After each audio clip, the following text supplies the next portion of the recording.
Hey, Crawl Spacers, welcome to another Spider Collector Spotlight. On this episode, we have Werner Graf. Welcome, Werner, and his daughter, who's going to be running the camera tonight.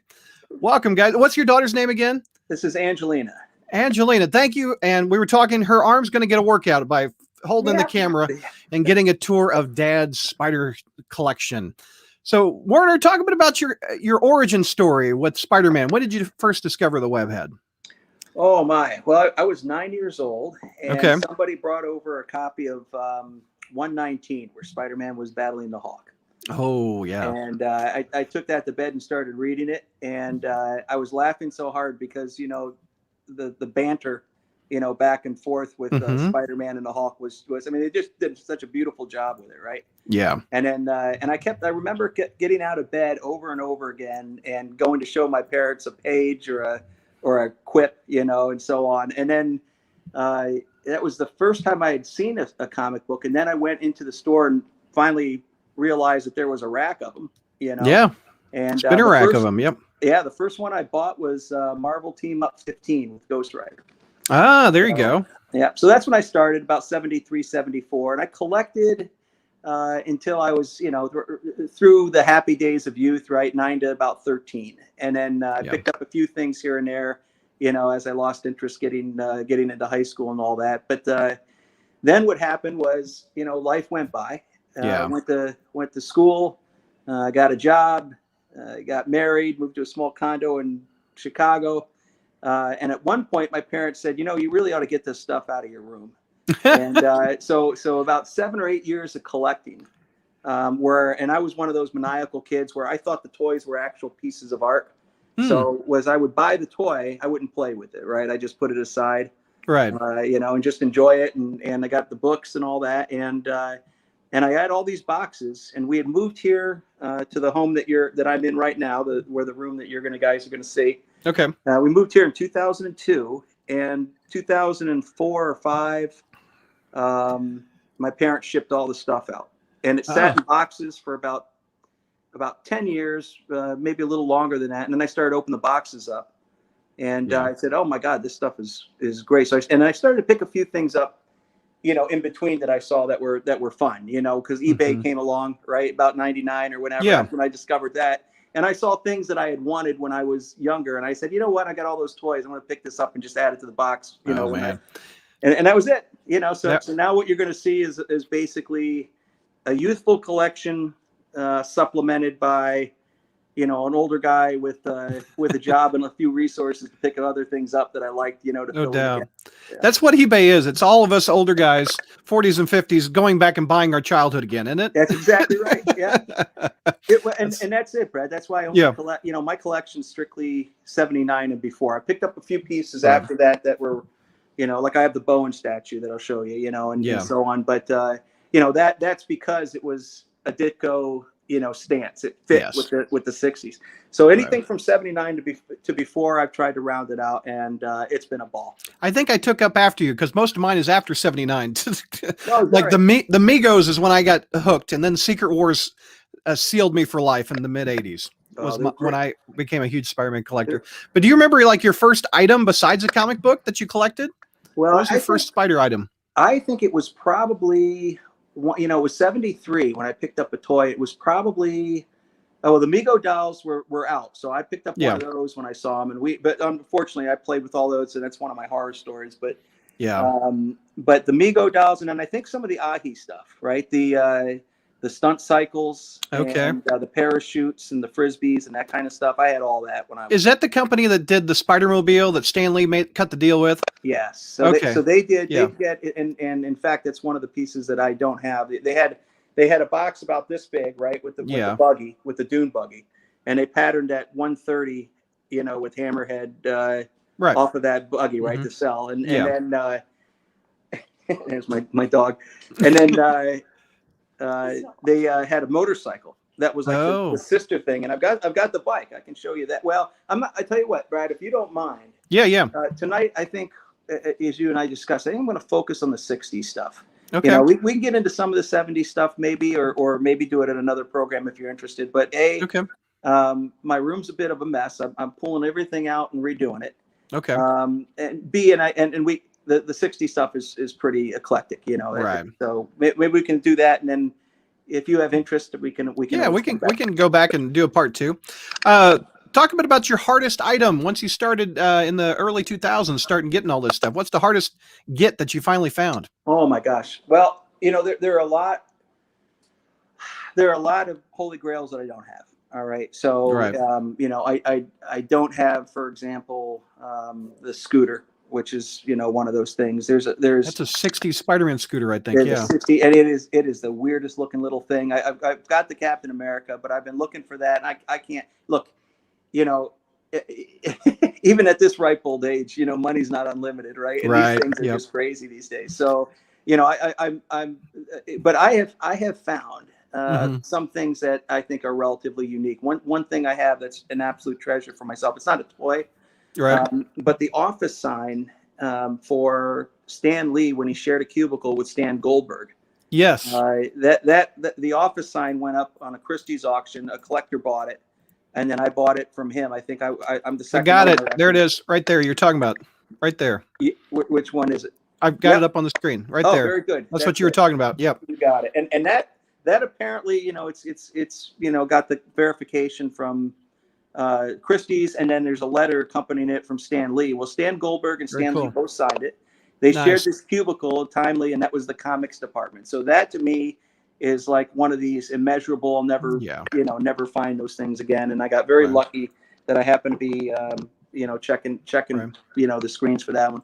So, and Stan Goldberg, I don't know if your readers know, but there's, you know, he was the premier colorist, right, at Marvel. Okay. So he was the guy that put together the costume schemes for Green Goblin and even the Punisher. You know that late. Nice. I think. So you know, and then he was an Archie's artist, and he's in the Comic Book Hall of Fame.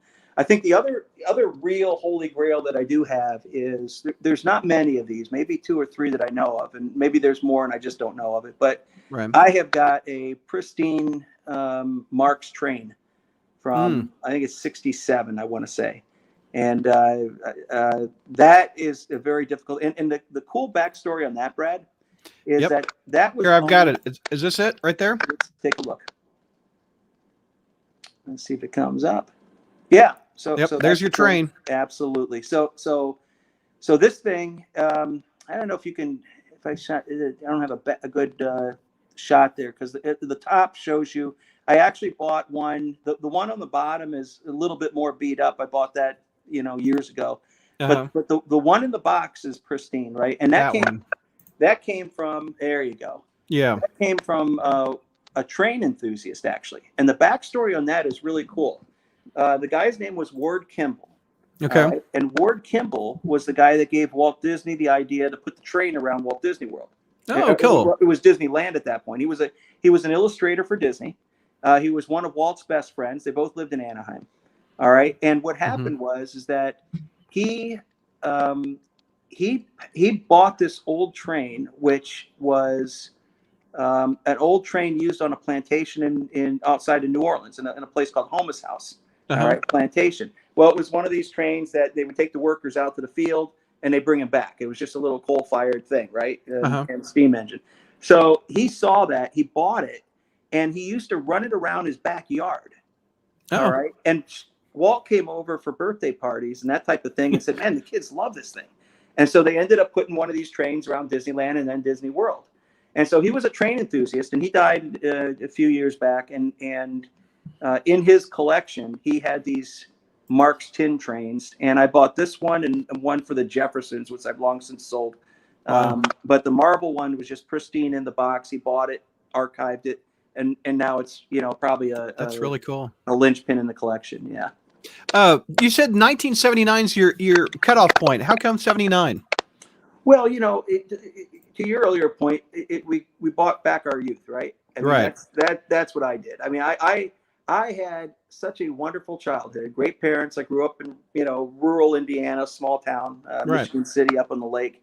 I had a friend, best friend. In fact, you can maybe put a picture up of Tom and John Romita and I. But Tom Lasky, his father was my godfather. His father and my father played together. There you go. There's your buddy. 40s. Let's see him. Yeah, there's Tom and John, and so Tom and I had a little competition going on. He'd come over and we'd play ping pong and pool and for comic books and so on. And he was collecting toys. And his dad was a big collector. And in fact, my godfather, Uncle Art, his father, was a big collector of Lone Ranger and The Shadow and a few of those. But he had this enthusiasm about it, and it kind of caught on with me. And then there was this little competition with Tom, and we just had such fun with it. All the time. There's such. There was an old comic book shop in North Chicago on Lawrence Avenue called Sarno's. All right. And Joe Sarno put, these commercials on Channel 32, the UHF channel, and right. Had to get the rabbit ears just right to get that one. The rabbit ears, and they would come on like 2 a.m. and if we were watching Creature Feature or something. Oh, there you go. So we went a couple times up there, and it was like kids in the candy store. I mean, there was no comic shops, in Michigan City, Indiana, so we go to North Chicago, and oh my God, we had a ball collecting, and our parents used to buy us stuff for Christmas and all that, and so it was such a happy time of life between 9 and all the angst of high school and everything that it's hard not to reflect on it without having such a nostalgic positive feeling. So I love this stuff for that, and lately, as I've gotten more into the history of Marvel, and of course with the movies, reclaiming some of the like a whole new generation of fans. Exactly. I've gotten a lot more into the business side of it. I love the business side of this business. It amazes me. That these guys, got together and created something so, amazing. It's brought so much pleasure, bonding, opportunities for kids and parents and so on. And I just love it. And the whole business side of that was really, really interesting. And I'm reading a lot about it. And I like that part of the collection too. No doubt. The history of it. Yeah, you'll find, I try to pick up a lot of the commercial stuff from Marvel too, from that time. And it may not be the most valuable thing, but what's the weirdest thing you have? The weirdest. Mine is the Spider-Man toilet paper from the 70s. That's the one people always laugh about. It's right over my shoulder. It's right up there. The toilet paper. That's weird. There is one of the most eclectic toys I've ever seen. I can't even remember who made it. I've got it, but it's Spider-Man. They must have made these for Batman and Robin, right? But it's Spider-Man on a motorcycle, and he's got a sidecar. Oh, right? And there's the Hulk in the sidecar. And he's little bitty Hulk. Yeah. It's like 4 foot tall. It's like I know.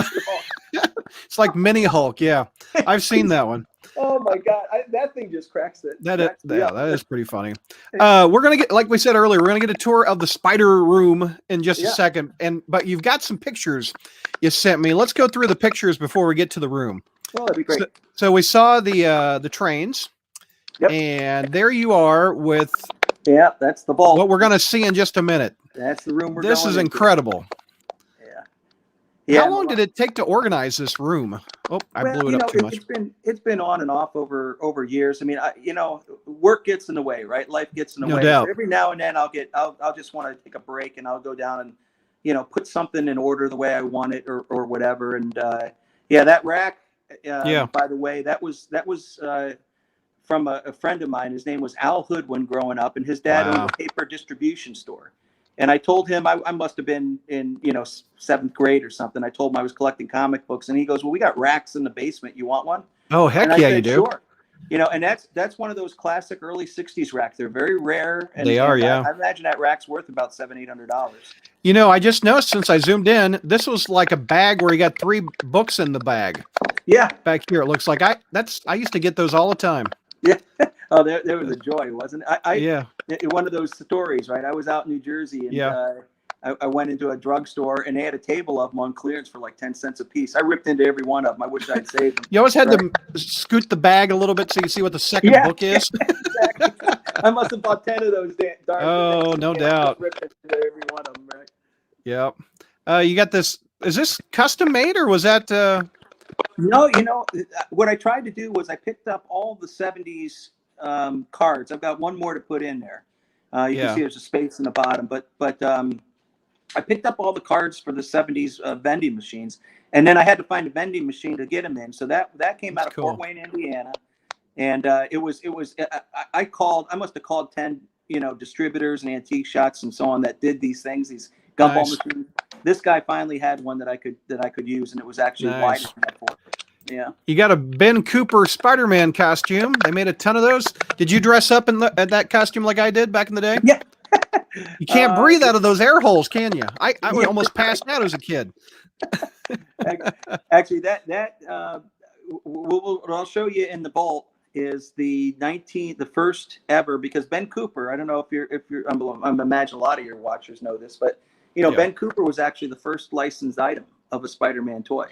Oh, and and so this really? Yeah, they had like it was 6 months after Amazing Fantasy, I think. Wow. And Ben Cooper, I think, lived on Long Island, as did Stan Lee, right? And somehow they hooked up, and he put the first one. So they did a box in I want to say it's 63. It might have been 62. Yeah. But they had a box in 63, and then that's not it. I'll show it to you when we get down there. But and then in the next year, they had some of the boxes left over, so they did a redo of the suit and used the old box. So unfortunately, I don't have the first one. I've got the old box. So I've got the original box, but I've got the next year's costume. But I've got mine over my shoulder here. They put yellow under his web pits right over there. Yeah, you can see that. Yeah, that one's definitely from the 70s, because I wore that as a little kid. But I gotta tell you, I never did understand why Ben Cooper didn't do an authentic like costume for the Halloween. I mean, they always did something weird. Know. Yep. All right, we're gonna keep going to the pictures. Here's the fam. Right. Here's the family. Can you? Like I said, that's bonding. So that's there you go. So just a quick story, and this is why I love the Marvel stuff, right? My girls love these Marvel movies, and I'm not going to be candidate for Father of the Year. I went to the elementary school. She was in 5th grade at that time, and that's my goddaughter actually her cousin underneath. The name is Megan. Okay. And Angelina was in 5th grade, and I went to the school and I said, we got family business today, and I really got to pull her out of class. Then I pulled her out of class. We hit the train station with her. Yeah. Ooh, you're the cool dad. We went to the New York Comic-Con. Heck yeah, you did. Oh, yeah. That's cool. All right. So you got to meet Dr. Doom also, it looks like. Yeah, that's Universal. And again, it just gets to the point, right? Now, we had such a wonderful childhood with it, and now the kids, no doubt. get the same thing, right? And here's you got chewable vitamins over there.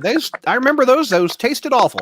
Yeah, that was Hudson, right? And let's see if you go down, you see that sign right there. That right here, limited Spider-Man ring.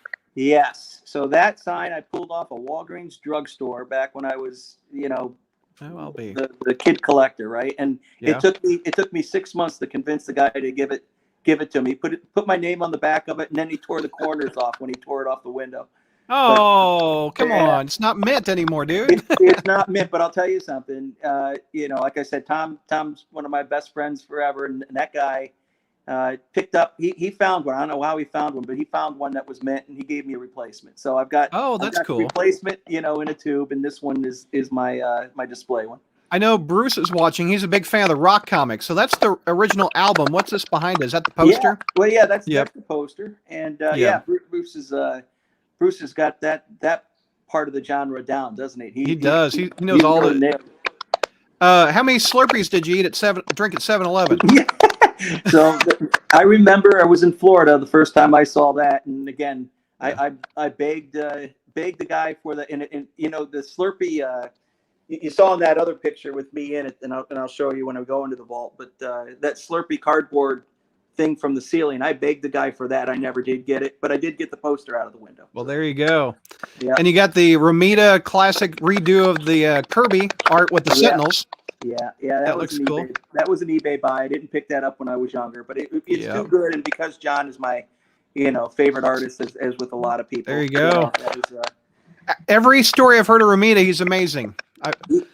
The man is as genuine as they come. I had good fortune. I was working at IBM for a long time, and his son Victor worked there while I was there. So I never met him directly or worked with him, but we talked on the phone and so on. And then it's funny that we were talking about the business part of Marvel. Marvel was very skinflinty, right? I mean, they were trying to run a business. They were squeezing every dollar out of it.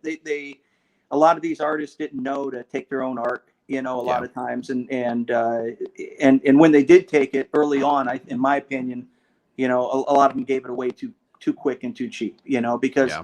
And I got late into the original art game. I don't have much of it, but I've got some pieces that are very important to me. That's cool.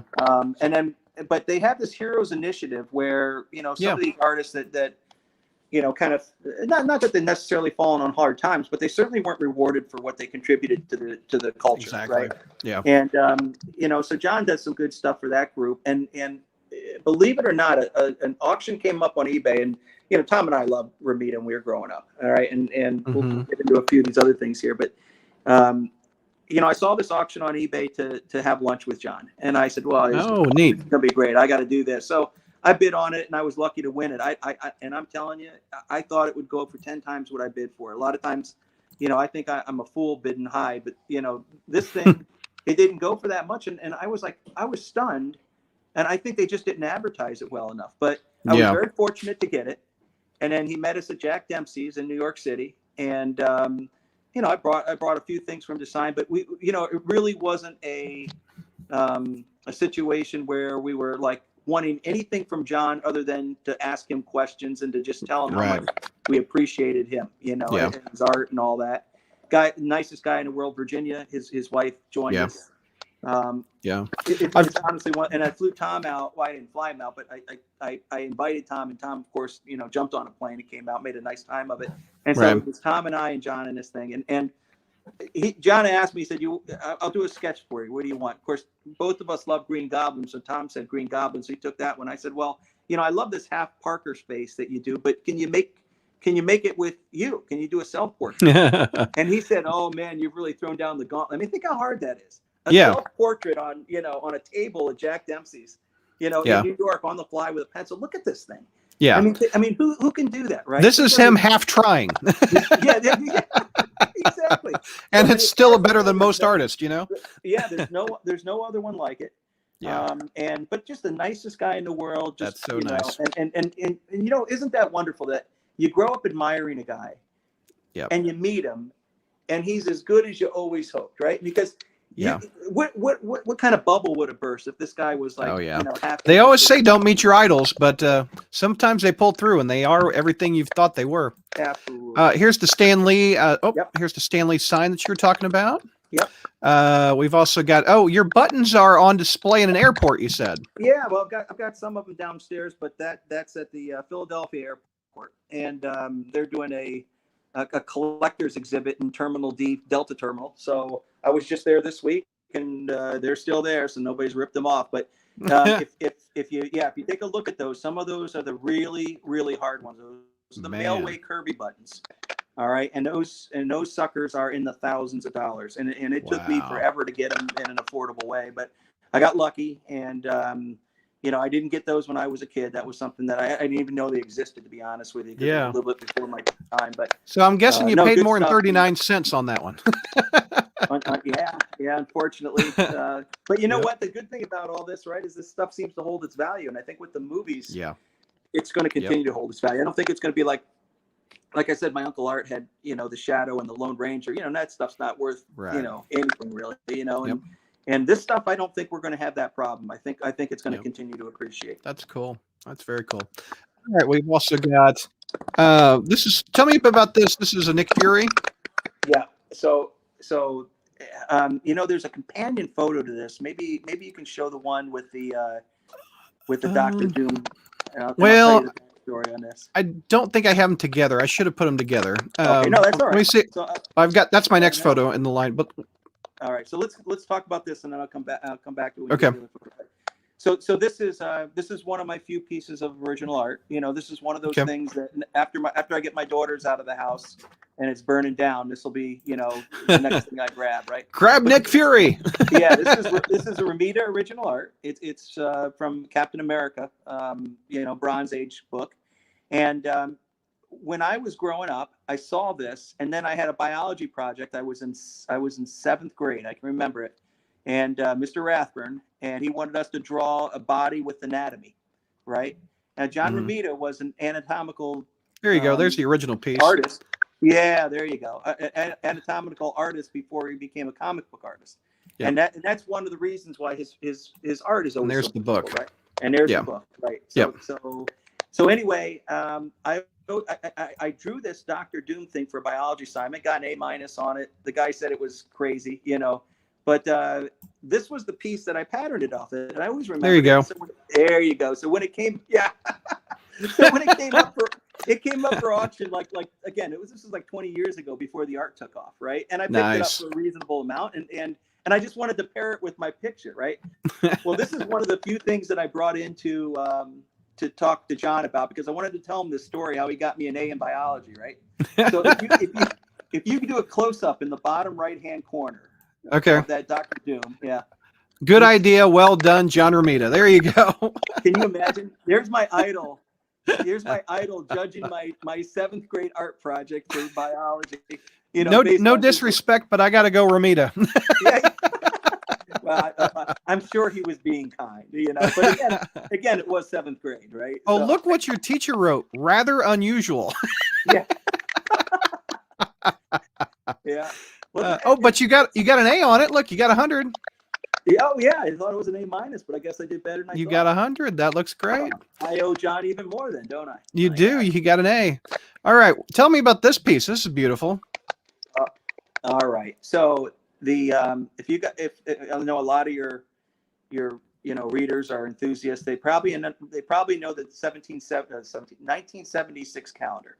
All right. Okay. So where I live near the Delaware, and I live near Washington's Crossing. All right. Mm-hmm. So back in the early 2000s, this thing came up on eBay, and I just moved here, and I said, "Hey, how cool is that? I love comic book stuff. It's Washington crossing the Delaware. I always love that calendar. There's the calendar. There it is, right there." And the guy said that it was Jim Mooney pencils and Romita inks. And of course, since I was such a big Romita fan, I said I got to pick this thing up. So I bought this thing on eBay, and of course, there's it's crazy now. But if you focus in on the right-hand side, I took this to John at our lunch, and I said, John, Mooney signed the back of this, but you didn't sign it.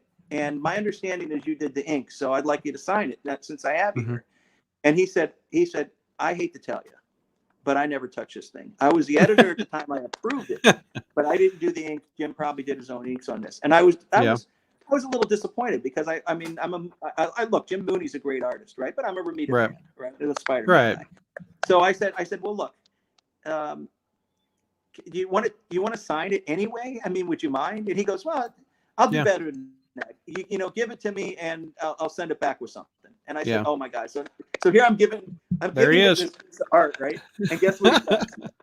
So this is draws Stan and Spidey. Yeah. This is a collaboration, basically 40 years apart, of Jim Mooney and John Romita now. Now, for the purists, they're going to hate this, that he changed the original art. For me, it's irreplaceable, right? It's a treasure that'll, nobody will have it.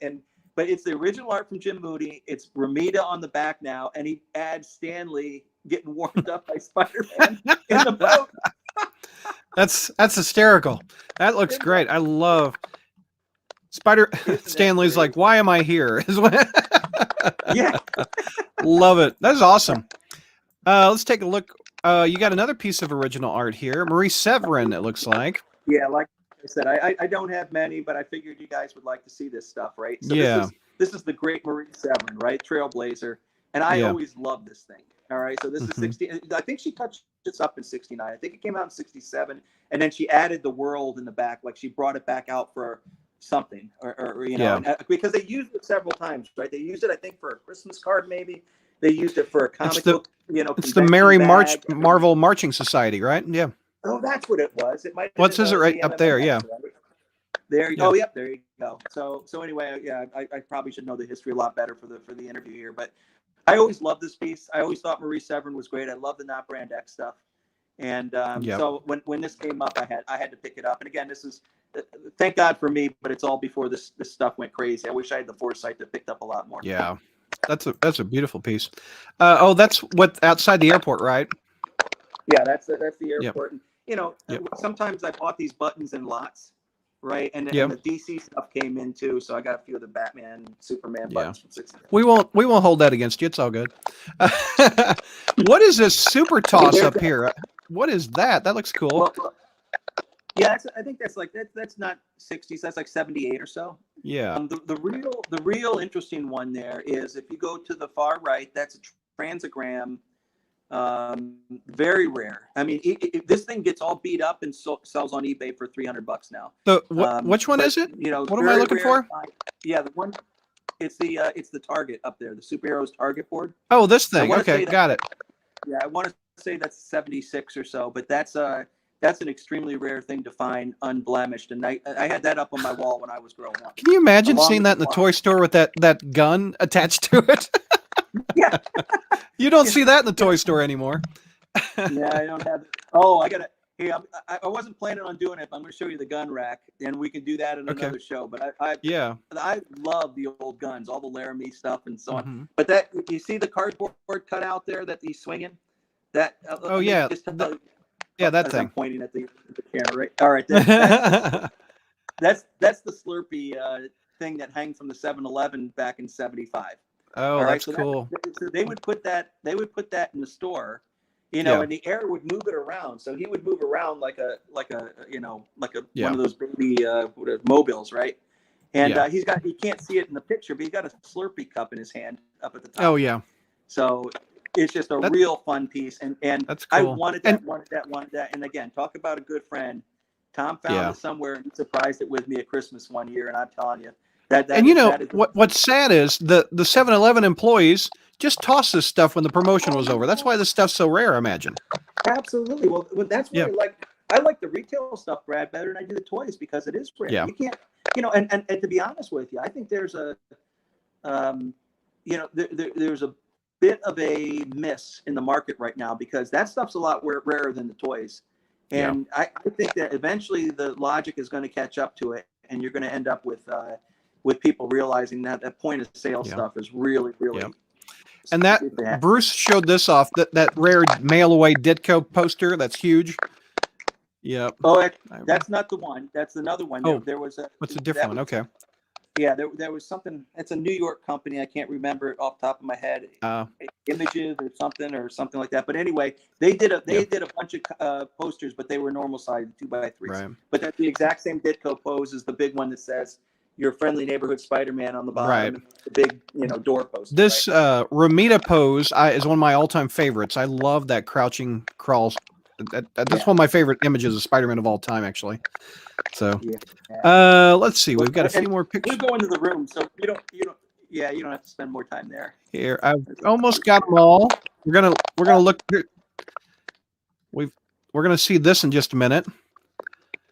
Well, again, if we save the '70s stuff for later, that's my early '70s. Your '70s stuff, cabinet. Yep. Yeah, but I don't think we'll get to it tonight. And there's a lot in it. More bonding. We're to the event. Yep. Oh, here's Mr. Bowen. No, that's actually Nate the Rock, or I don't think they call him the Rock. They call him Nate Rock Quarry. Oh, okay. Now, here's the backstory on this. So Nate he's an MMS fighter. I mean, a lot of people know him. He's a great comic book enthusiast, right? He's also a personal friend with Randy Bowen. All right, so I got connected with Nate somehow. I can't quite remember how, but I think it was just comic book enthusiast type of stuff. I met him on a chat board or something. Anyway, this guy had 2 gifts from Randy Bowen, a Hulk and a Spider-Man prototype of the bronze statue. All right, now these bronze statues are untouchable these days, right? So I was talking to Nate, and I said, look, I always wanted one of those, and he's not the biggest Spider-Man guy. He loves the Hulk, right? So I had a bunch of old Hulk stuff, and I said, would you be interested in partnering with the Spider-Man? And I can help you out with some of the Hulk stuff that you like. And so there was some production art and that type of stuff. And of course, I had to pony up cash because these things are insane. Yeah. Well, anyway. He said, yeah, great, let's do it. And then if you go maybe the next picture. I get it. Let's see. There it is. Because he knows Randy, right? He told Randy about my collection, and he said, Randy, would you mind? You gave these to me as a gift. I want to sell it, and And I think Nate was also getting married, so he wanted to have a nice honeymoon and all that. And Randy, sure. And then Randy wrote me the nicest note saying, "I'm very happy that this found its way into your collection. You know, it belongs there, you know," and that type of thing. It's a very nice note. And then he drew this thing on the bottom. So you've got the great confluence of luck here, right? I mean, you got all, and don't you love just great guys, just guys that just have, you know, happiness in their hearts, and they're really, you know, they have reverence for the stuff, right? And these guys do. And they were happy that I had a collection that this was worthy of, and I got it, and I'll show it to you downstairs. That's cool. But he did a beautiful, and he drew some art in the box. Yeah. I mean, stuff that you can't. It's a beautiful, beautiful statue. Yeah. Absolutely. Let's see. This is a 60s cabinet, right? Yeah. We're going to take a look at that. And let's see. We've seen that one. Yeah, there's the girl at the con. Who are these guys? Is this Mortal Kombat or what is this? Yeah, I don't think if I know, but scared the hell out of me. Heck if I know either. And there's the, it's still got the Christie's tag on it. There you go. Yeah, no, I'm not touching that. And there's the rack that you were talking about. Yeah, that's a better shot of the rack. And that holds the Spider-Man collection. So I basically have 1 through 200, right? And you got 1 through what? Sign the big ones for me. The Punisher. What's that? You said you have 1 through what? I have 1 to 200. 200. That's when I stopped. 200. I got into the late 70s, right? Yeah. That's when I stopped. Here is. So you got that. Kenner, see 60s. Yeah. Oh, sorry. The Kenner's what? There were 3 Marvel superhero things, and I just wanted to show people the ad. I thought it was kind of cool. Gotcha. The kind of stuff that's from the 60s. I absolutely love. Yeah. And again, it's when Marvel was mixed with DC and other heroes, even the Three Stooges. It looks like. Yeah, I'm going to show you. I'm going to show you downstairs, kind of the coolest eclectic toy. You said toys that were, kind of there we go. odd. I'm going to show you one. Yeah. Okay. Before we go downstairs, let's look at the comments section. The comments going on. We've got Matt says, it's pretty fascinating look at what we all love about Spider-Man, the joy of finding our childhoods and recalling to our minds why we love them. So good. I agree, Matt. Austin's excited to be here live. SoFlo says hello. Bruce is watching. That buggy is asking for $2,400 on eBay right now. I can't pull the trigger on. The train in the box. I know of only 2 others still in the box. There may be a few more even loose. That train is big money. He also says the Spidey and the Hulk in the sidecar is a knockoff and not licensed. I didn't know that. I didn't either. That's interesting. He says that comic rack is easily $1,000. SoFlo loved those 3 bags in a thing like we were talking about. Matt wants to know if you have any coloring books. That's what got him into Spider-Man. Yeah, as far as I have all. I don't know. Now look, I don't have anything past 1979, but I think I pretty much have the set. They had huge ones. They had 36-inch ones, but they also have the other ones, and I think I've got most of them pristine. I'll tell you one thing that I'll show you when I go down is that I don't know if anybody else that has this, but the coloring books, they had a display, Whitman. All right. Okay.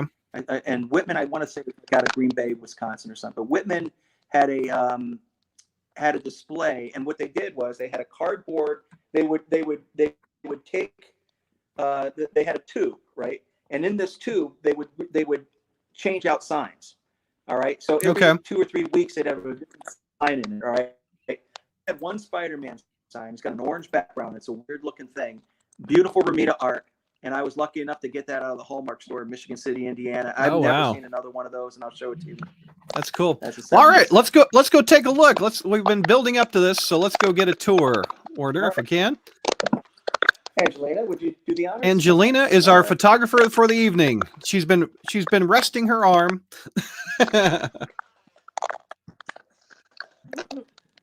And here we go. Is there a way to flip the camera so that I'm holding it the other way? I don't know, to be honest with you. Oh, that Nope, just that shuts takes it off. Is there any way to get the back camera to You show? might. Is it an She wants to be able to iPhone? view- Yeah. Yes. Okay, there might be. But It because might it's be on. online,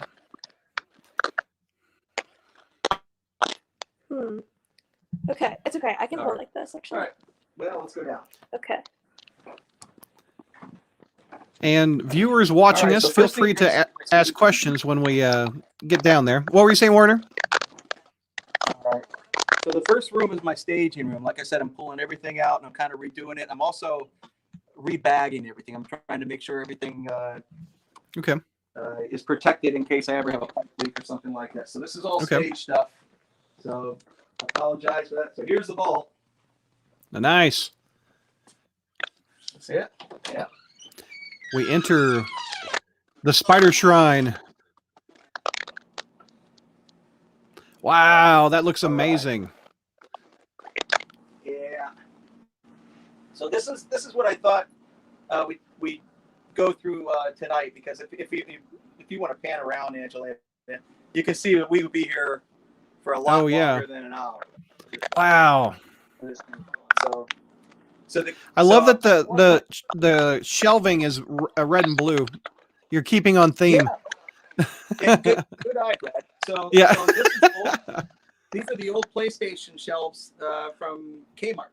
So Kmart, that's funny. went out of business, and when I started to pull this stuff out, there was a Kmart that went out of business in our area, and we I bought the shelving from them. So, Oh, perfect.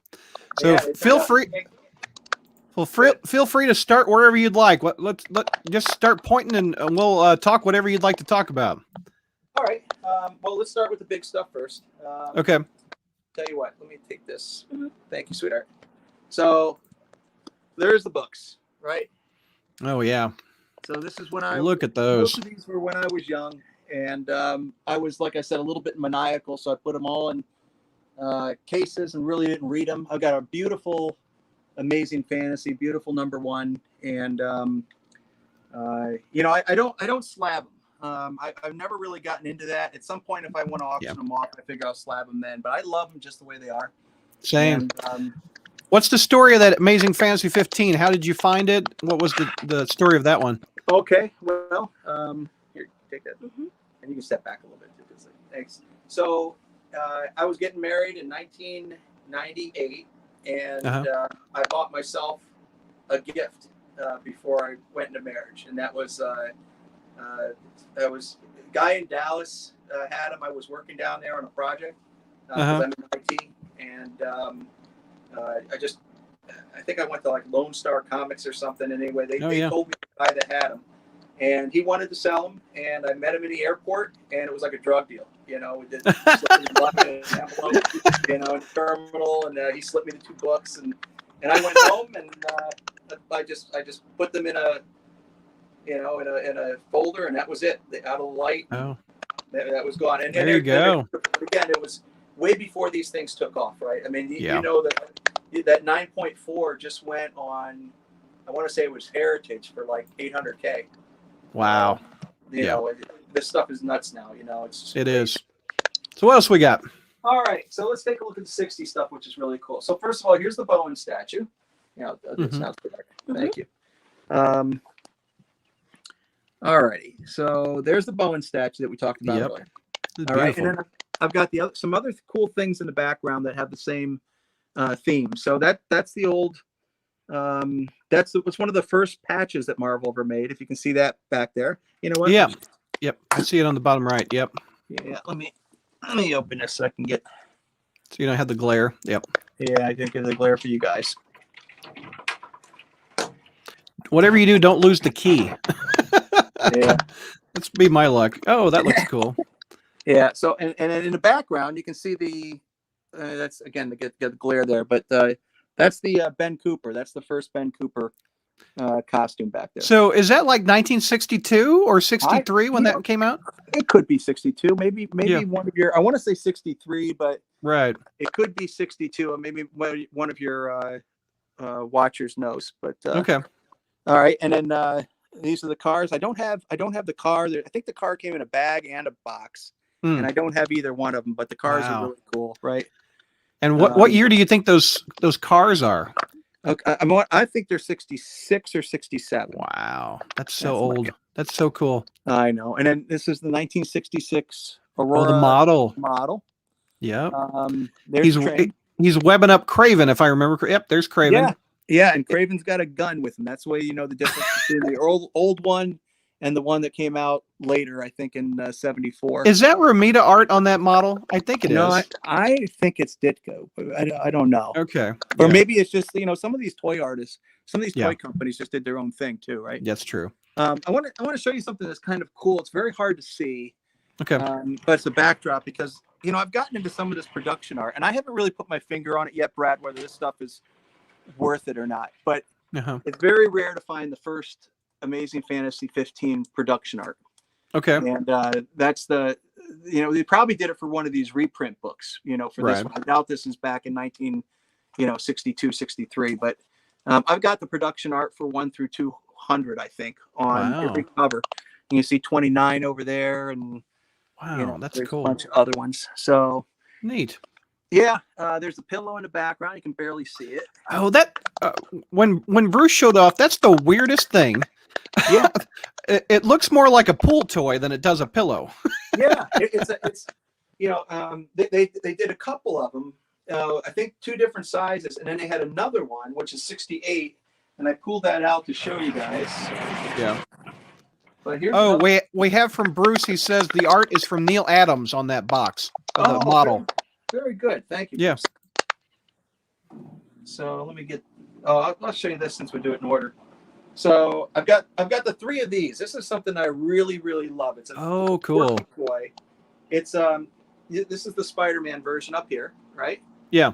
And I've got the box for him, and it's Captain America, and then this one's the Thor, and I just added this a few months ago, and that rounded out the 3 of them. I've been looking for that for a while. How cool! This is that pillow. So here's the second pillow that they did. Oh, I haven't seen that one. Yeah, very, very hard to find thing. It's again, it's kind of a cool look to it, but yeah. So that's the one that a lot of folks don't know about. Yeah, I've never seen that one. I've always seen the one where he's looking around the corner or something. Yeah, that's the one where he's in the alleyway or something, right? Yep. Let's see what else is kind of cool for you guys to see here. All right, so here, remember we talked about the scooter, right? Thanks. Yeah. So there's the Captain America scooter. Can you see that? I don't know if Yep, there he is. Yeah. Oh, yeah, there's this Captain America box with it too. Yeah. Yeah. What a funky toy, right? It is. Does it wind up or does it just roll? I think it's a friction. Yeah, it's a friction drive. So you roll it back and it goes forward. Yeah, it just rolls a bit going back. And then there's the walkers. Got all the walkers in the back. This is the pennant set that they had. Huh. Way back when. There's the again another funky cool toy, but there's the trikes. Can you see those? Those are so cute. They look like little Muppet babies, kind of. Yeah. Look like Marvel babies. They do, and that's a wind up, Yeah. All the way in the back. I love this thing. I should probably display it more prominently, but that's the cape and the mask from Ben Cooper from like 68. Very hard thing. Oh wow. You can see that. So probably the square box came out first, and then that has a cape and a mask for the Halloween. Yeah, well, this is that's I think that's about 5 years after. Yeah, the thing there. And then if we go down here, this is my shelf for kind of like the vending machine stuff. Oh yeah. All right, so here's like there's the vending machine for the 70s, right? Okay. Okay, now this is the vending machine for the 60s. Oh wow. All right, so that stuff's got to be incredible. Kids would play with it and lose it and throw it away. It's 10 cents. Absolutely. And I don't have any money with me here, but if I did, oh, it still works. Yeah, it still works, and I've got it filled with a whole bunch of these mini comics and the strip stickers and all that stuff. So they were in like a little plastic bubble, and there were a couple panels of a comic book are in there on some of them. Yeah. So that's that would be this here. I don't know if I'm showing you the right stuff, but that's Yeah. That's what those would look like, right? And so they're in these. These are original bubbles here, by the way. Oh, I'll be. Yeah. I might be wrong, but I saw on Amazon they reprinted those in like a little book. Oh, I did see that. Did you see that? Okay, yeah. I'm gonna pick that up at some point. Yep. Absolutely. That's Very cool. cool. So this is one of the original headers for the action flicker rings. So the flicker rings are like, that would be like here too. They package them this way also. Mm. And then this is the whole set of the flicker rings. Oh wow. From Here, can you hold the camera closer to those rings? Let's take a look at those rings. Absolutely. Those have to be so rare. Get out. Oh my gosh. Yeah, they're fun, and you can pick them up, but it's hard to find them all. Yeah. And these are really hard to find too. These blue ones, I've got a few of them, but not many. Right. But I think they're a little later. They're knockoffs. Huh. These things are very hard to find. They're the MacMan vending rings. These things. Oh, you put those are rings? That's cool. Yeah, I never could understand it. I don't know why any kid would want them, but I guess it's a necklace or some strange thing, right? Huh. I love that. These books that you were talking about. Yeah. They also packaged them as a decoration back in the 60s for cakes. Isn't that fun? Well, wait a minute. Can you eat those? No. They're just like, you stick them in a cupcake or whatever. Oh, I see. Yeah, that's funny. I was thinking it was like that awful little candy stuff that you put on top of a cake back in the day. That always tastes bad, and you tried it every birthday party. Now, way in the back, this is really funky. Very hard to find. That's the store display for the Big Boy Exacto Kareem watches. And these are flicker watches. So there's the Spider-Man one. I don't know. Can you see it? Because I'm holding the. Oh, turn it just a little bit. It's got a little bit of a glare. There it is, right there. Yeah. So it alternates from a clock, face to a Spider-Man.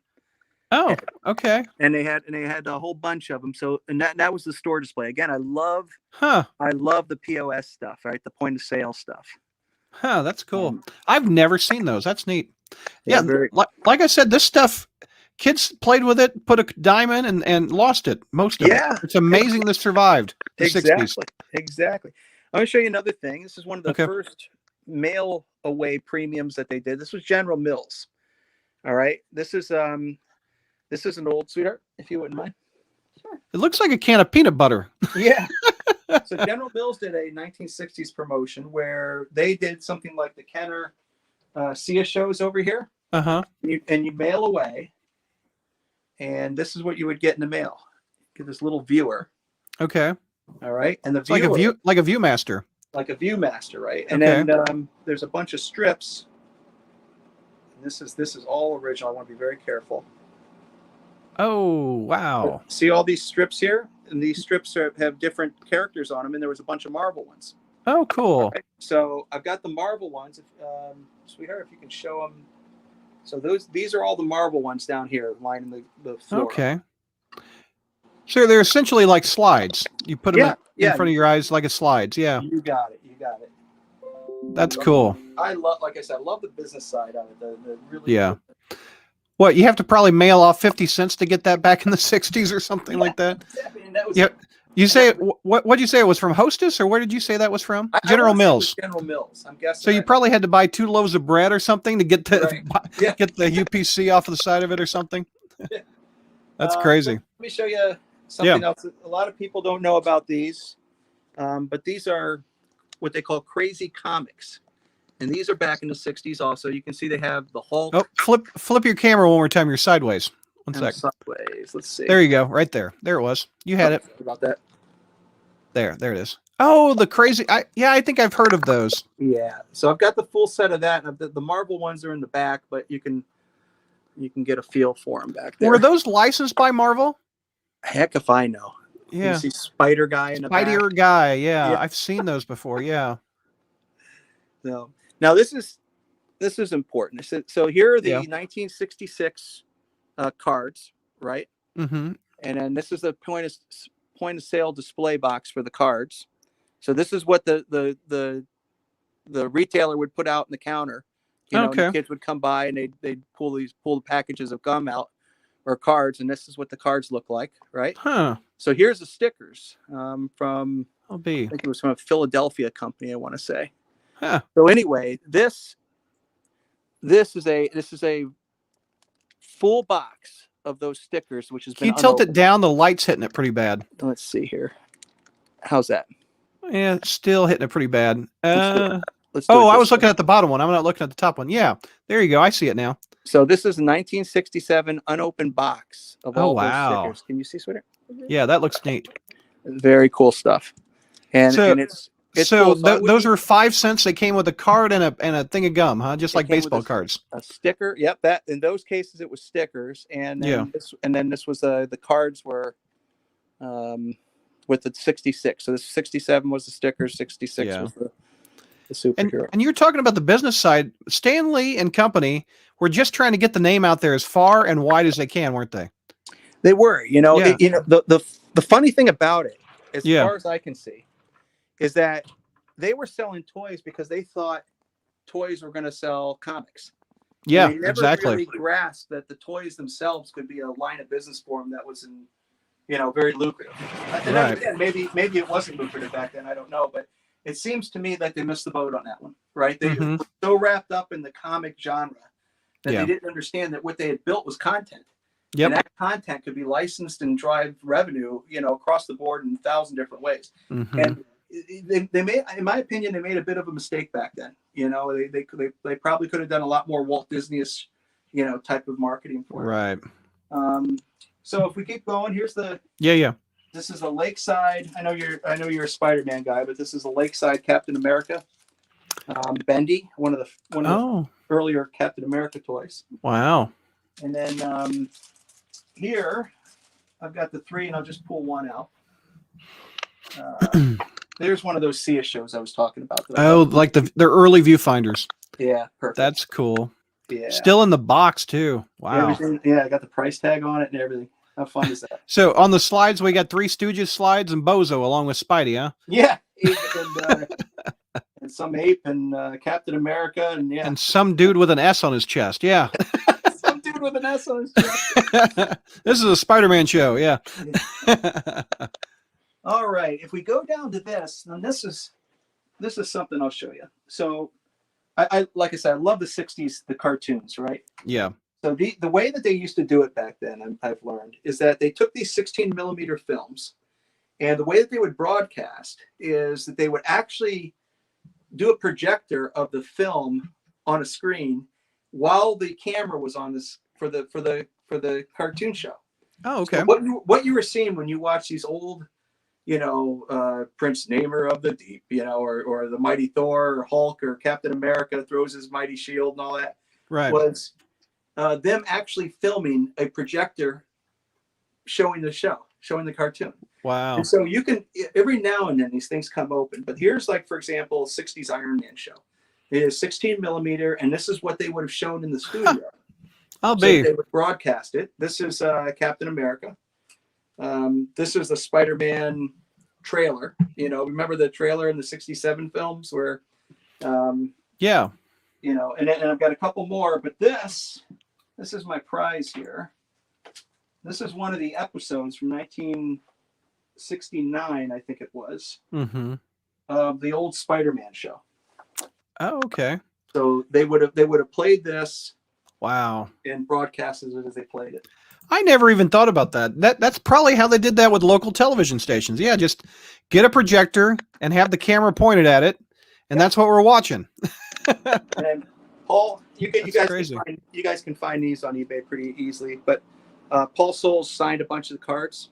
So okay. even though this isn't a toy or anything, I still like it because he was the voice of Spider-Man in that thing, right? So Paul Soules, I interviewed him a couple years ago. His son hooked up the webcam, and he's up in Canada, and he's tech savvy. He can do a live stream with us. Is that right? Yeah, Paul Soules is a great guy. Loved it. That was very cool. That he did a nice job. The voice was it fit the cartoon just beautifully. And when I was doing research for that interview, I had no idea he was the little elf that did the dentist elf and Rudolph the Red-Nosed Reindeer. Oh, is that right? I want to be a dentist. I'm like, you did that? So Spider-Man wants to be a dentist. I think that's crazy. Yeah. Well, what else we got in that amazing cabinet, literally? got a few other things here. This is a unopened Marvel Superheroes puzzle from Oh, yep. 1966. Yep. And then I got the other two. There were three of them in the set. This one's put it together just to display it. So it's let's see. I've got That's the Captain cool. Action. I don't have the Spider-Man suit in the box, but I've got the suit and the little spider and all the hard things to find on that thing. That's what I always thought was the first Spider-Man toy, but I guess if we count the Ben Cooper, that's number one, huh? Yeah, the Ben Cooper's definitely. And then is number two that Captain Action toy? Yeah, well, it's 66, I think. So I don't know if anything came out in 65. It's got to be pretty close to the Mark stuff, I would think. Yeah. Right. Oh, Bruce is saying if you could hold that puzzle back up.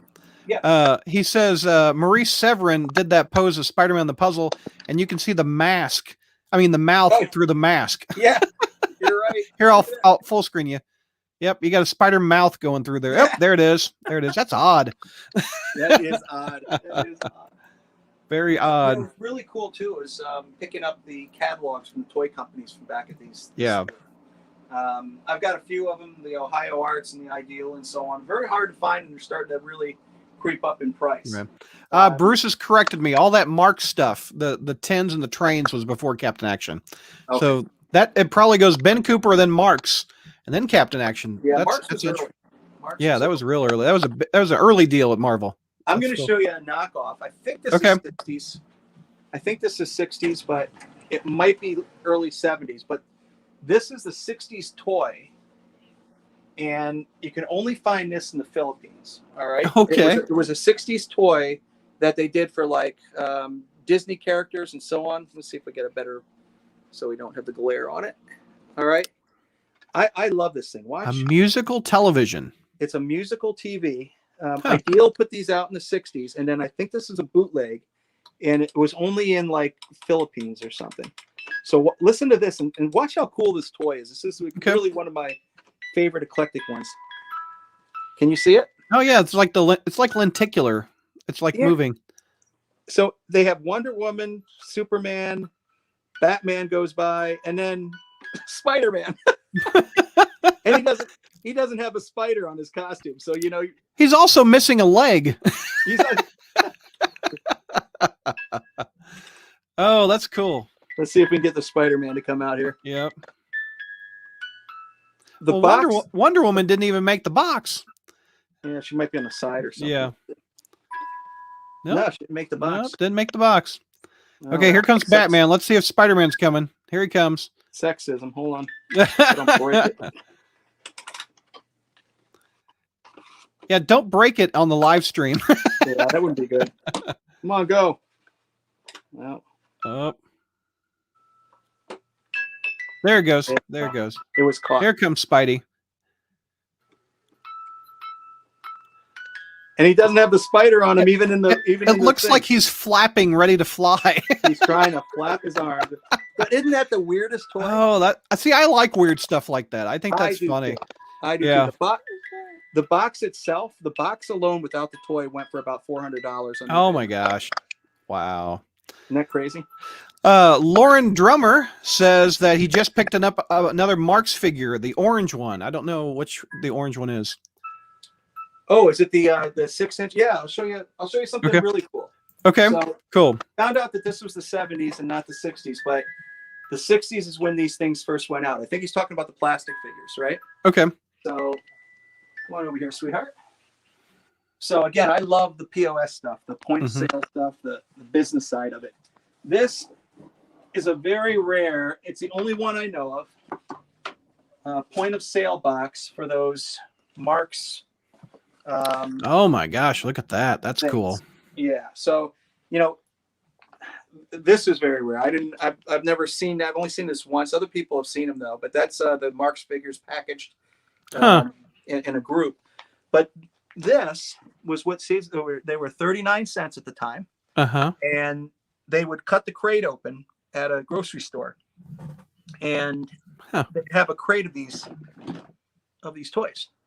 All right. So and they look like little miniature Marvel army men. You know how army men were plastic and yeah, exactly. It's exactly what they are. They're so there's Captain America. Not often you see a red Captain America or a green Captain America. Yeah, green Captain America. There's a. So just this is one of the original boxes, and Oh, there's Thor. There's Thor. You got a Spider-Man in there? There should be. Put him out there. Let's see here. Here's Spider. Oh yeah, you got the web pits too. Yeah, he's got the web pits and the fingers. A lot of times the fingers are broken off on these. Yep. Things, but he's in there. So this is. I mean, these are almost mint because they came right out of the point of sale box. Bruce wants to know if there's a copyright on that box of the toys there. Yeah, so this is 1970. Oh, a copyright? I don't know, but I'm sure because this was after Marx was bought by. Okay. Marx was bought by another company, and I want to say that it was a. There we go. This is going to tell us. That might have a date on it. Yeah. So there it is. It's 74. 74. There you go. And Marx was bought by. Let's see where it says here. Subsidiary Quaker Oats. Oh, Quaker Oats. All right. So when Quaker Oats bought in here, you can see how the box went, right? So okay. This is the box, and then you took the lid to the box, and God, I wish I had it, but the lid actually sat next to the box, like on top of the box. See how that design is? Yeah, yeah. And that way the kids could see that there were Marx toys in there, right? So don't have a lid to it, but they used to just cut the lid and stick it on there, and it makes sense, right? Because Quaker. Quaker had all the distribution into the supermarkets. So they would just put this at the checkout line, and kids would throw a thing into the cart without their mom looking. Right? Who knew that the makers of oatmeal also made Spider-Man toys? There is a connection. Oh, Lauren, we talked to Lauren on a Spider Spotlight before, so he showed off his stuff. He's watching the show. So welcome, Lauren. Bruce says the Kmart's in the 70s had huge bins of those figures back in the day. Oh, really? So yeah. Yep. Good to know. So what else you want to show off? Oh, well, let's see here. I wanted to show you the Whitman coloring book for your coloring book. Yeah. If you can show that orange sign there, sweetheart. Can you see it? Oh, wow. So that you can see the Whitman insignia over there, and that's the way that they sold those coloring books. They had a big stack of them in a rack. Yeah, I bought so many of those as a kid. So many. And I see 2 spinner racks. That's like a late 60s, early 70s one we just looked at. Yeah, so here's the 60s one. So I've got the Silver Age. I got the Silver Age books in here. Yeah. All right. And that's cool. I'm filling it out as I can. I mean, I've got Captain America #1 and Submariner #1 and a few others, Captain Marvel. I don't have the big ones. I don't have the Avengers #1. I got Daredevil 2 through 100, but not #1. I've got Iron Man 2 through 100, but don't have #1. So eventually, when I got a few bucks and a little luck, I'll find them. Sure. This is where the Spider-Man collection is over here. That's the rare rack that we saw in the picture. Yeah, that thing's beautiful. And I'll show you. There's just a couple here that are really cool. Let's see if I can.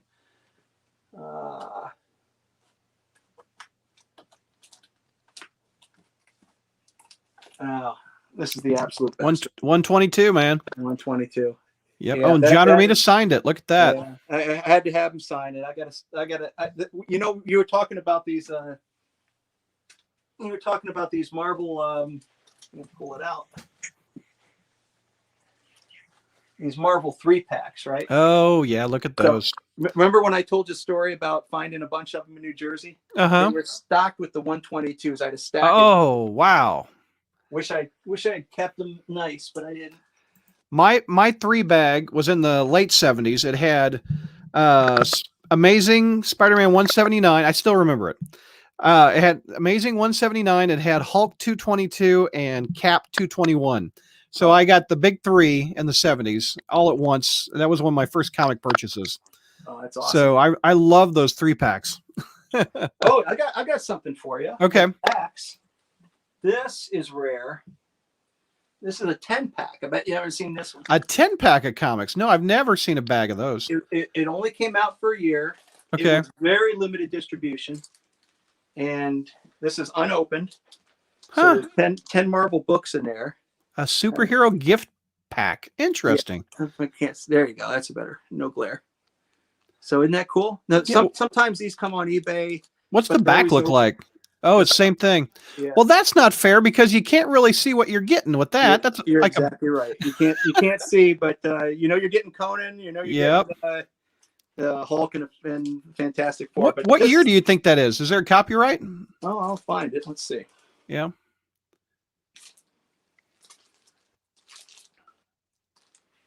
Yeah, I've never seen those. By Western Publishing Company in Racine, Wisconsin. It's not giving me a. My guess is this is 77. Yeah, because it's got Conan on it, so it's at least in the 70s somewhere. Oh, there. Wait, is that it? No, that's not it.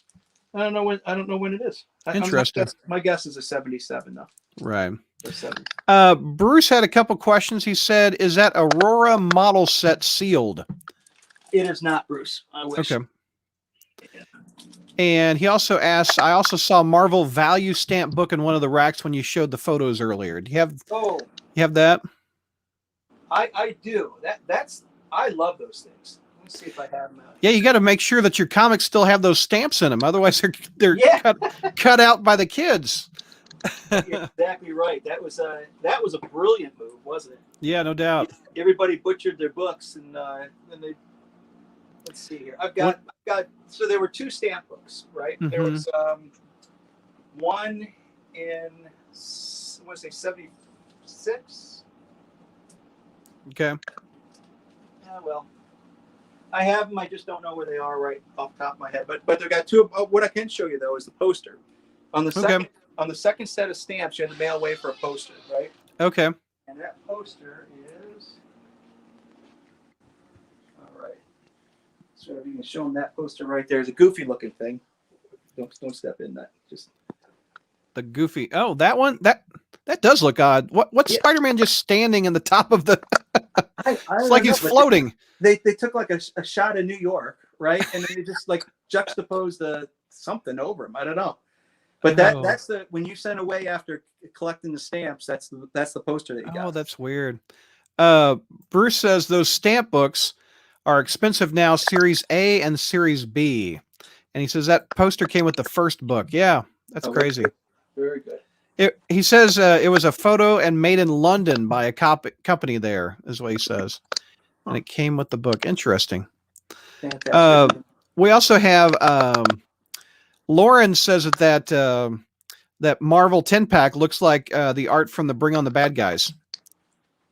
That Bring on the Bad Guys. Oh, yeah. Remember it was a 70s trade? It has that painted look to it, right? Yeah. I think it's a Romita painting, honestly. It's got like Doom on it and stuff like that. So I'll tell you one thing when we met with John, just a quick story. He apparently did, and who knows where this thing is, and chances are it's in the trash somewhere, which is be a shame, but he apparently did when they were at 575 Madison, I think it was. He did a huge mural on the front doors of Spider-Man. And when they moved out of that office, he said that somebody took the doors or the doors got thrown away or something. But can you imagine having a painted mural? Romita, the size of double doors going into an office. Wow, that's kind of hard to steal a door too. Yeah. So look, that's funny. I tell you what, Brad, if you want, I'll just give you guys a taste of what we might go over next time if you're interested. Yeah. So this one focused on the 60s. Next time we meet, we'll hit your 70s up. All right. So let's give a preview of what we're going to do next time. All righty. So I'm in the process of redoing all these cabinets. So, okay. You'll get a feel for. You can see the PlayStation right on this one. Yeah. The doors weren't clear, but you can see there's the clobbers. That's a hard thing to find. This is that Marvel. That's the Marvel World. Wow. That's the Marvel World. The box is in the back, but that's a complete set in pretty good shape. Nice. What were you saying is at the top right? You broke up. Right. I apologize. The clobbers. What's the clobbers? I don't know what you're talking about. Oh, I love these things. Every now and then, like a blue moon, they come up, but really they're hard to find. Can you see it? I've never seen that. Isn't that wild? And that's an old one. That's 74. And do you just put that on the end of your hand, or what do you do? Yeah, you just fight with your buddy? You blew it up, and it was like a pillow fight. Oh, what is it about Marvel and pillows? I don't get. Yeah. They wrote a check. That's why Marvel liked them. Yeah. Yeah, exactly. So whole bunch of stuff, and then let's see if there's anything of really cool. There's a lot of stuff that it's hard to find, right? But Yeah. I and then love this, those. I love those 7-Eleven glasses you just scanned over on the left. oh yeah, I got I this. think those were 7-Eleven. Yeah, so these are Yeah. 7-Eleven, and then Yeah. I've picked up some odd ones over the years. I don't know if you can see that. Yep, I see it. So when your 12-year-old's doing shots, you know, you got Spider-Man from 1975. That's funny. There's Angelina. Hi. Yeah, and then I got another 70s shelf. So these are 70 shelf. This is the POTUS sale. A lot of this stuff I have really got to do a lot of work on. As you can see, it's just kind of in there right now.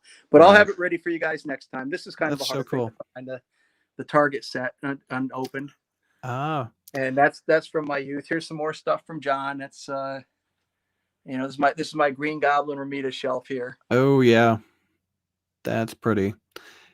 Ooh, what is that? What is that Spider-Man right there? Next to the Scorpion. What is that? Next to the Scorpion. Oh, this guy here? Yeah, what is that? Believe it or not, this is it's locked here. This is a candle. This is one of the, according to Cy Winnie, candle. According to Cy Winnie, this is one of the hardest things to find. Yeah, I've never seen that. Well, can you imagine if you got a candle? Most people. I know somebody's gonna light it. Spider-Man literally burns. Yeah. So there's the Randy Bowen box art. Oh, he drew on the outside of the box too? Yeah, isn't that cool? Oh, neat. What a great guy. Very cool. Yeah, and then and this is all the Ahi stuff from over the years. This is all bought when I was young, you know. Is that? I think I saw a spider buggy to your left. Spider buggy. Well, it's not the one. It's not the one that Bruce was talking about. Okay, yeah. $100 one. There's a big. Okay, here is the. You know what? Where's my key? Give me a second. Yeah, hold this. I'm gonna get the key. I'll just open it up real quick for him. Yep.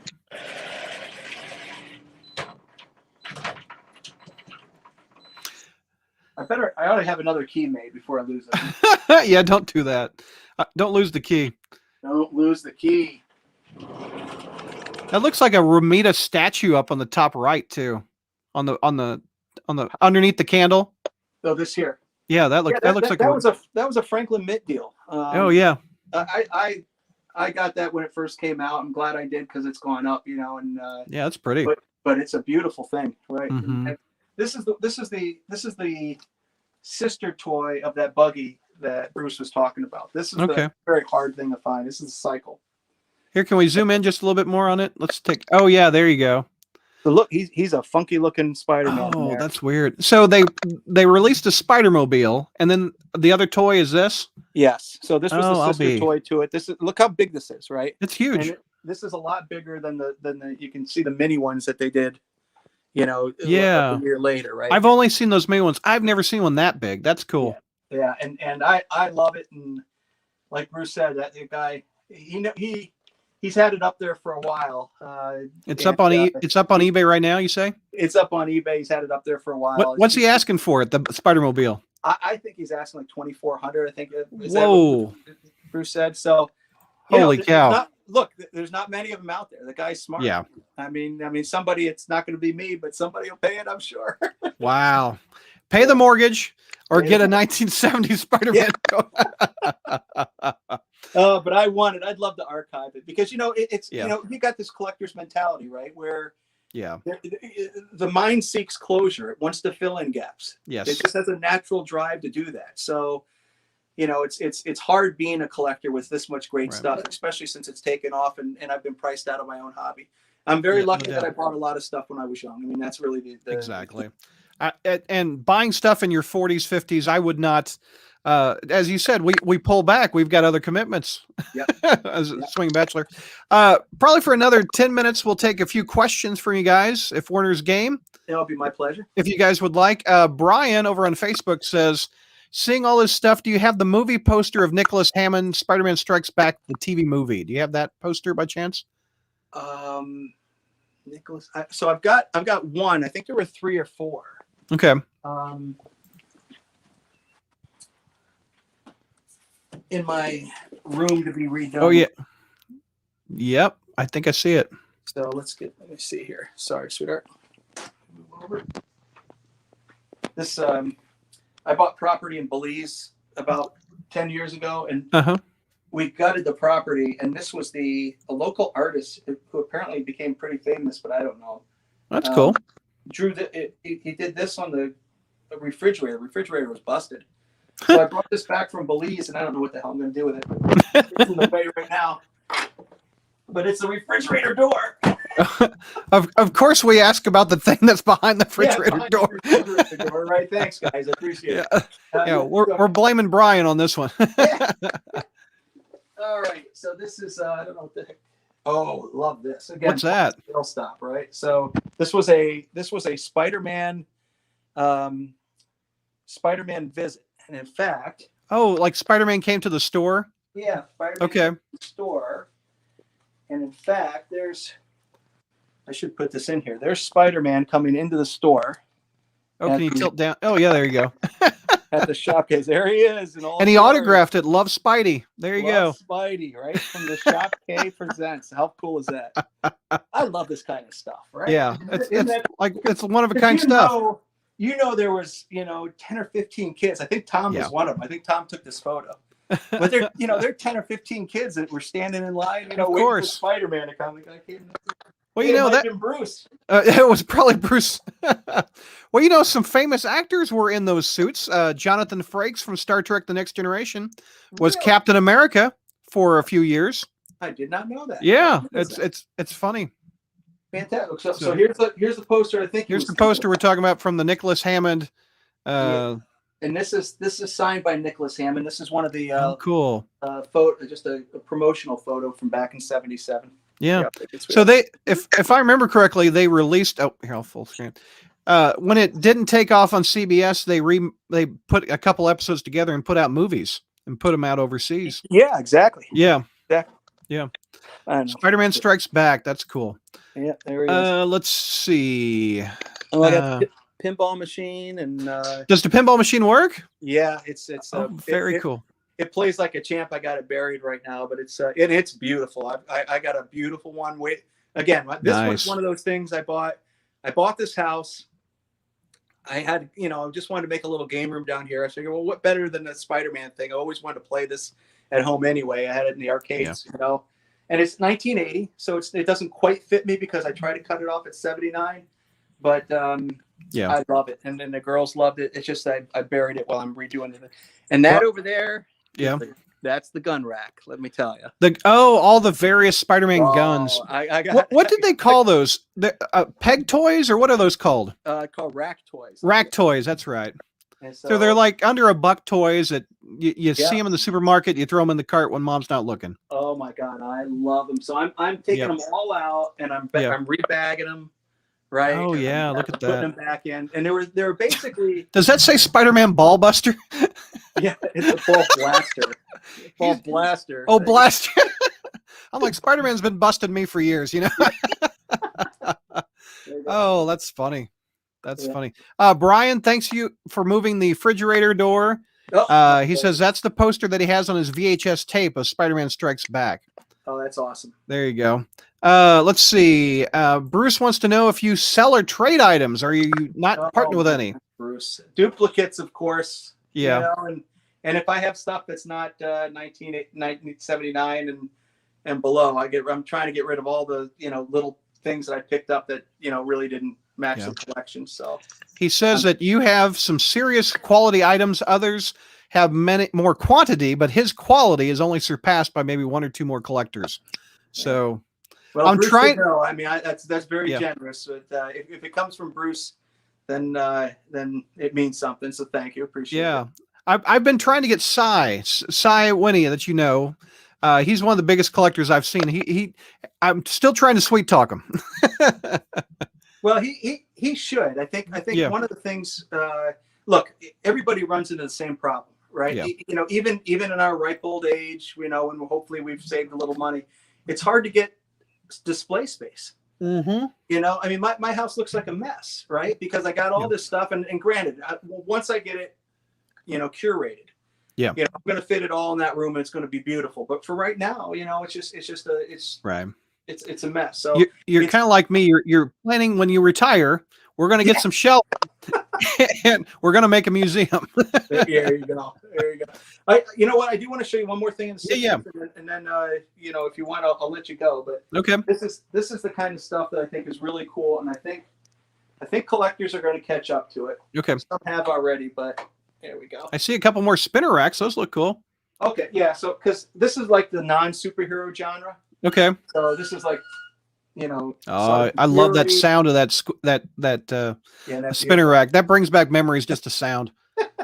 But this is I didn't, you know, I consider like this more of like the occult type of stuff, like the Doctor Stranges, the Strange Tales, and so on.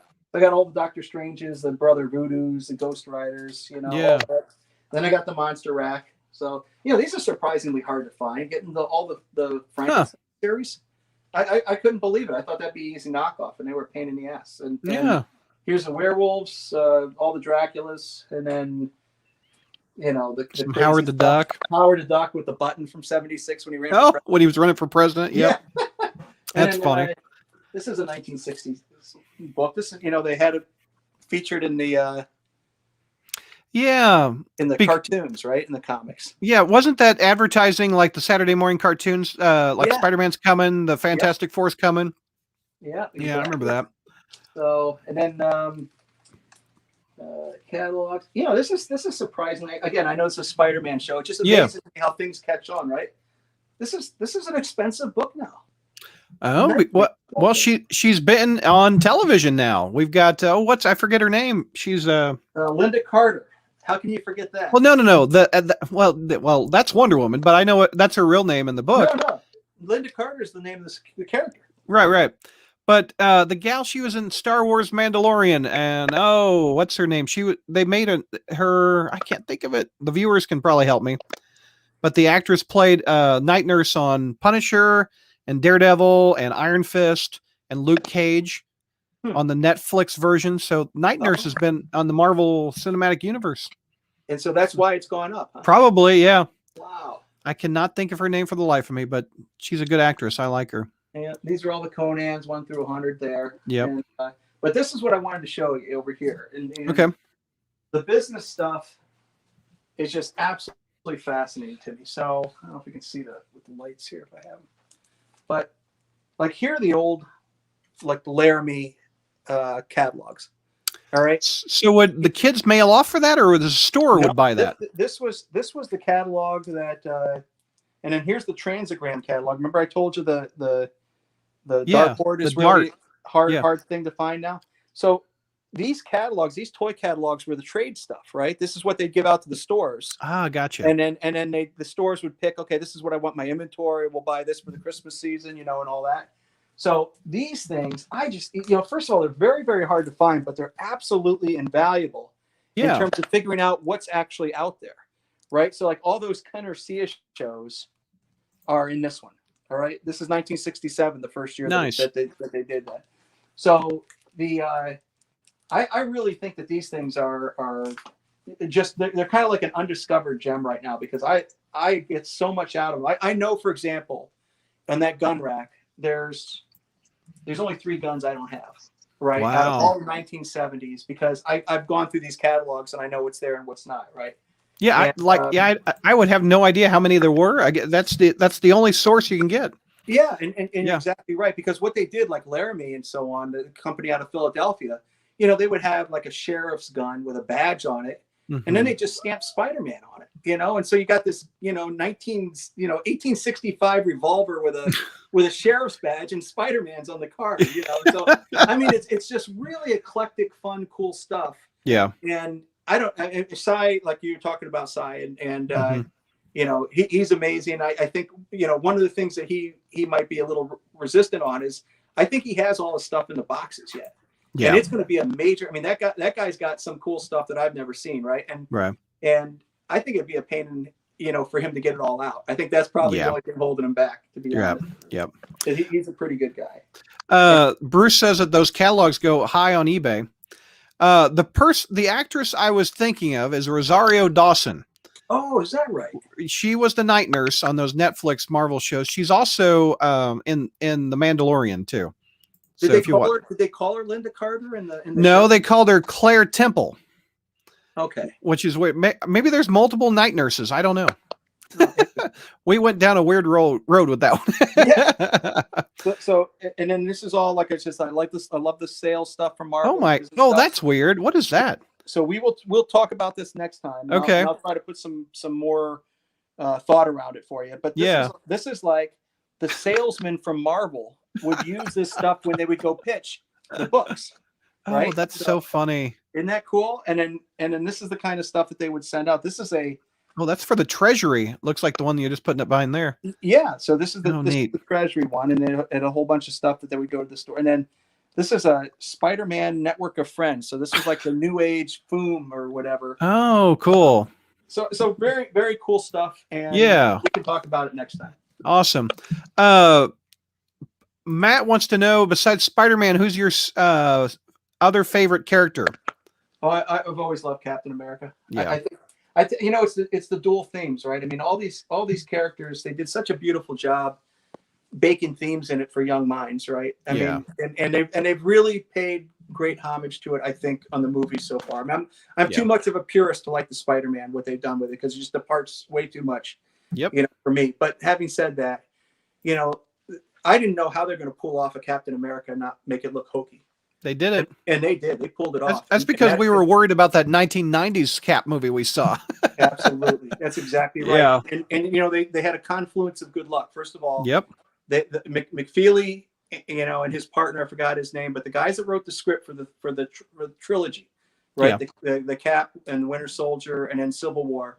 I mean, those guys did a brilliant job, selling it as real as you can get for guys running around in costumes, right? Yep. And then, Chris Evans just does a beautiful job on the character. He stays serious with it. And, I've always believed that if you treat comic book characters seriously, that they would make great movies and they would make a lot of money for whoever did it. And I'm happy Marvel took that route. I mean, I don't like the Thor Ragnarok. It just gets too goofy for me on some of that stuff. But like the Captain America trilogy, they did as best as they could to keep it, like a serious superhero movie. And I love it. So Captain America has always been my second favorite. And the theme, I love patriotism, right? I think this country is the best thing that's ever hit the earth. And, so that Captain America theme resonated with me even when I was young. I love this sense of responsibility with Spider-Man, that theme, and they always did such a nice job building themes into these characters. But those two themes hit me when I was young. And I still think that they're positive things for the country and for the youth today. Really. My second favorite is the Hulk, and I blame that due to in the 70s, Spider-Man and Hulk were teamed together on everything. Yeah. Even a sidecar, as you said earlier. Yeah. Exactly. And I fell in love with Spider-Man on the Electric Company, and I fell in love with the Hulk with Bill Bixby. So I was at the perfect age for both of those. SoFlo wants to know about, do you have a Spider-Man with a parachute stuffed in his back? There's a couple of those out. You want to take a look? Sure. All right, let's go. SoFlo wants to see that one. I don't know if I have them both. One of them was a Palatoy version, and the other one was they had 74 and I think 79. So this is okay. Here, I'll full screen you. There you go. Okay, so here's the 1973. Oh, that's cool. So Ahi, and then there was another one. You can see the difference in the back card, and let's see when this was. This is 77. Okay, that's cool. Fly 'em high. Got Romita art on the one on the right of the screen. The other one, this is Romita art, and this is that pose that Bruce likes, right? That one, I think it is, isn't it? Isn't that the one that or no, that's not the one. That's the other Ahi one. Oh yeah.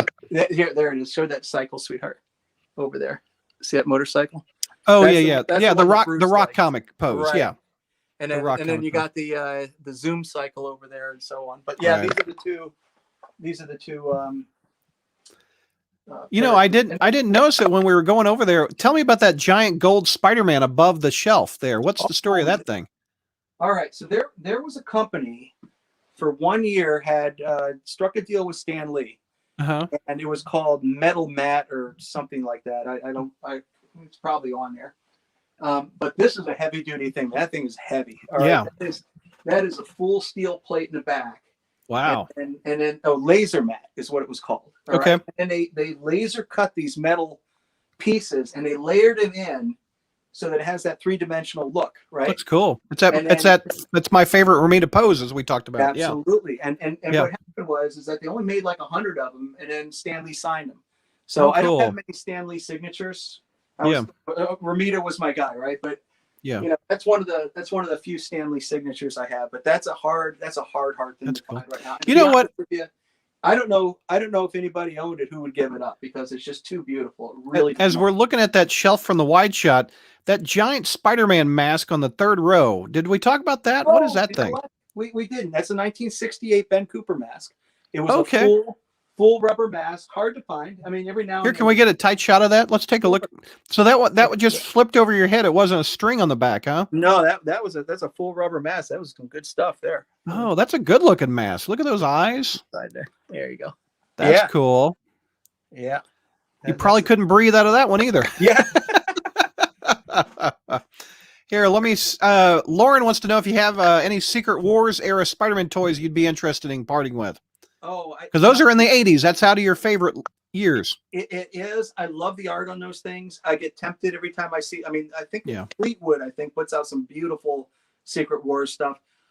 I never bought it, and because it was after I stopped collecting, and because I had to put a gate around, you know, my habit. Yeah. my addiction. I had to put a gate around it. 79 was my gate, so I never bought it after I got older either. Yeah. But I love that stuff too, and they did a beautiful job on it. So good for Right. you, and you know, I hope you get a nice comprehensive collection on that. Kenneth says he loves the Spider-Man street sign that you have.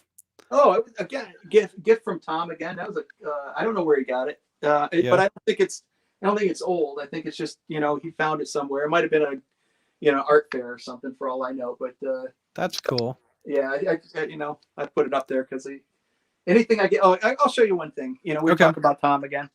Like I said, the only thing in this room that's not Marvel, really, is, can you see a picture of Lone Ranger there? Oh, there you go. Yeah. Yeah. So that was my Uncle Art's, and he's dead now. But every time I come in here, I got that homage to Uncle Art and Tom. That wait a minute. The Lone Ranger was your uncle? No. That's Clayton Moore. Okay. My uncle collected the Lone Ranger. Oh, okay. I was like, wait a minute. Yeah, and that'd be awesome. That's a promotion photo that Clayton Moore signed. The actual badge that he wore in one of the movies, and one of the silver bullets from one of the movies. So that's one of my prized possessions, even though it's not a Spider-Man stuff. There's a funny Clayton Moore story that Jay Thomas tells on Letterman all the time. Have you ever heard that story about him? No, tell me. Jay Moore was a radio DJ in the 70s, and Clayton Moore went, after the Lone Ranger was over, he went to car dealerships and did personal appearances dressed as the Lone Ranger. So after the gig was over at the car shop, Clayton Moore gets in the back of the radio host's car, and he's going to take him to the airport, and the car gets rear-ended. So there's an accident. And the two guys, and they leave the Lone Ranger dressed as the Lone Ranger in the back seat. The two guys get up, start yelling. They start arguing with the car that just hit them. And Jay Thomas says, "You better watch it. I'm going to sick the Lone Ranger on you." And so he was like, "Whatever." And then the Lone Ranger gets out of the backseat of the car and goes, "Hello, young man." And then the guy stopped arguing because he didn't want to fight with the Lone Ranger. But anyway, I find that story hysterical. ASM Production wants to know if you have a complete run of ASM. I think you go to 1 to 200, don't you? I have 1 to 200 because 200 was right at the back end of my youth there. And but I do, and I've got most of the side books, right? The old Strange Tales annual where Spider-Man was in there. Again, no spider symbol by Kirby on that, right? Yeah, you're right. Oh, no spider symbol. Let's see if they use the same art for this. Oh no, it's not quite the same art. Is it different? Yeah. Yeah, a little bit different, but you're right. There's no spider. No spider on it. Yep.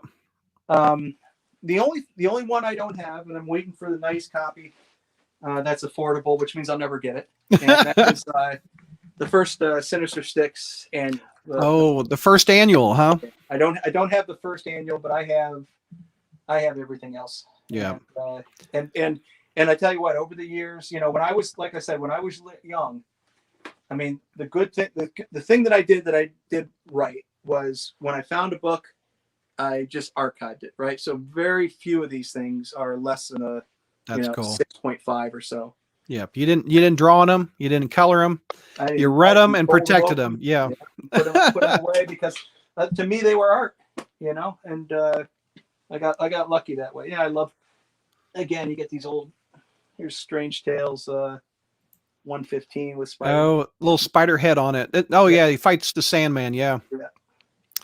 Bruce says that he had that laser sculpture, but he sold it. Oh, Bruce. Bruce sold made that it. mistake a lot, I'll tell you. Also, ASM, I don't know if you have ASM 98 available, but ASM Productions is saying that there's no back spider on Spider-Man. So Kirby forgot the front spider. Did Romita forget the back spider? Which one is it? Number 98. Amazing 98. I've never seen that. We're going to find out right now. Okay, let's see if we've got a back spider on 98. All right. 97. Oh, look at 97. What a beautiful cover. Oh, that's another beautiful one. Oh, yeah, Bruce is saying Gil Kane forgot the back spider. You're right. There's no back. Is there no back spider on him? How cool is that? Look at that. Oh, my God. That's awesome. There's no back spider. Gil Kane spent too much time shading the underside of people's noses for my liking. I never could understand it. And I had this conversation with John. I said, John, especially this run. Look, I know a lot of people like Ross Andrew, and from what I hear, he's a pretty good guy. But I always felt cheated, right? Because I would go in and you'd find these beautiful books. The Romita covers. With the Romita cover, and then it was all Ross Andrew art on the inside. And then Ross Andrew's fine. I'm a Romita fan. And I said, I always felt like it was a bait and switch. Yeah. And he said they always had that internal debate at Marvel, whether that would tick people off. But he at that point in his career, he was the editor, right? And he was just doing the main stuff. I mean, and you can tell anytime they needed to go commercial, they went with Romita, right? I mean, almost all the toys are Romita art, all the calendars, all the real hard stuff. It was always him. And I think that's just a testament to his skill and so on. But no doubt. Well, I think that is a wrap. Anything else, Werner? Well, maybe in a month or a couple months or so, we'll come back. We'll let you organize the 70s. That sounds good. We'll take a look. I'll try to put it in a way where it's a little bit more digestible instead of just a shelf full of stuff. I enjoyed this, Brad. And that was fun, man. You do a great job. I got to tell you. Thank you. The production quality on your podcast are fantastic. Awesome. I didn't know about him until I saw Bruce, but I was like, wow, that's really top shelf. So thank you. Congratulations on a great podcast series, and thanks for inviting me on. And Bruce says I could spend hours looking at Werner's stuff. Thank you, Werner, for sharing your collection with us. Uncle Rizzo says beautiful collection. Thanks, guys. So I appreciate everybody watching. So until next time, everybody.